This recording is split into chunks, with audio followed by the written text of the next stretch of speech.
Hi, I'm Tim. Welcome to the channel. In today's quick tips video, I'm going to show you how to create a easily repeatable honeycomb grid pattern that you can use for any of a number of things. I know if you do any bee-themed signs or something like that, honeycombs are nice to be able to make, or a speaker grid, or there's any number of ways you can use it. So before we get into it, if you find my information helpful and useful, click that like button, click the thumbs up, and subscribe to the channel for more Lightburn tips and tricks. So let's just get into Lightburn and get right to it. So here we are in Lightburn, blank screen. Going to select the polygon tool, and while dragging it on, hold the shift key, and that constrains it to a perfect polygon. And I want this to be 30 millimeters wide, and the only reason I chose that's a nice even number. And when we get into the array tool here in just a second, it's easier to get things lined up if you're dealing with a whole number especially.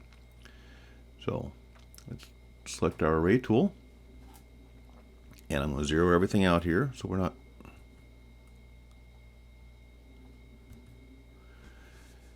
Okay, and we're going to go 2 by 2.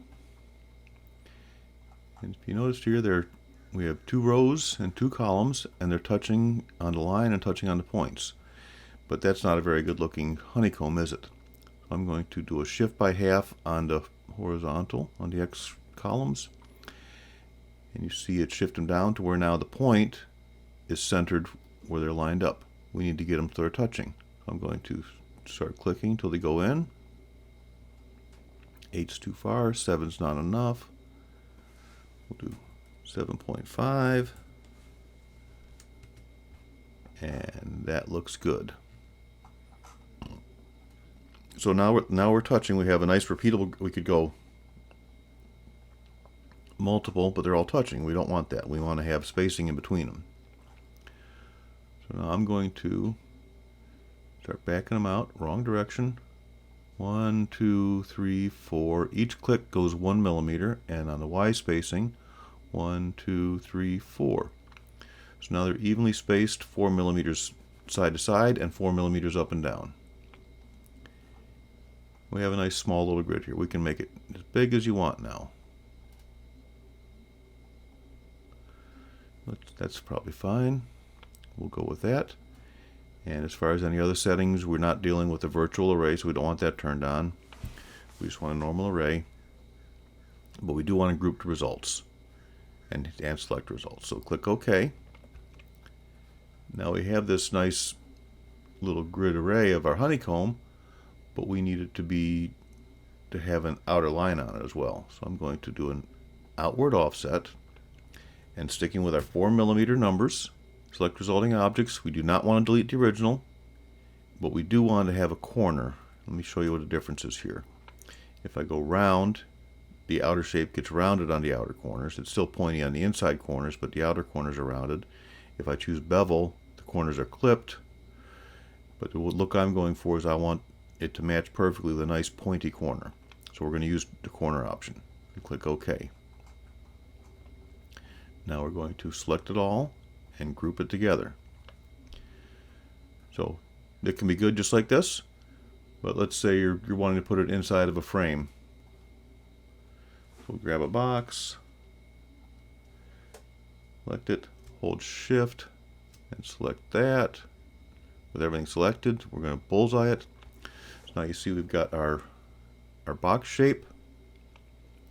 We have our honeycomb inside the box. Now we want to actually make this a frame. So I'm going to do another offset here, and I'll actually do an inward offset. There, that'll work. Actually, let me make it a little bit bigger. Okay. So we have a nice inward offset. You see how we've got just little clippers here? I'm actually going to make it so it just gets rid of those.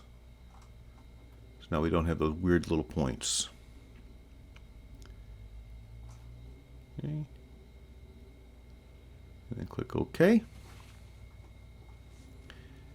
And now with the inner frame selected and the honeycomb grouped together, I'm going to click on the honeycomb and bring up the Boolean Assistant with Command B.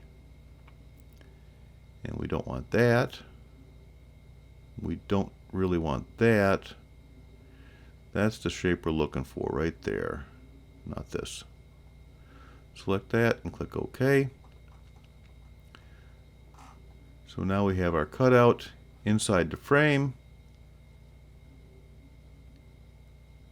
And there you have it. Look at the preview, you can see how it just gives us a nice honeycomb shape inside the frame.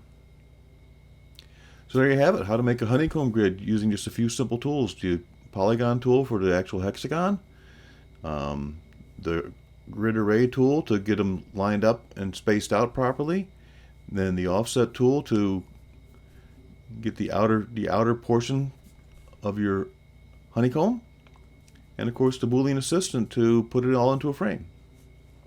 So hope you can see how you can use this in your future projects. I hope you found it helpful.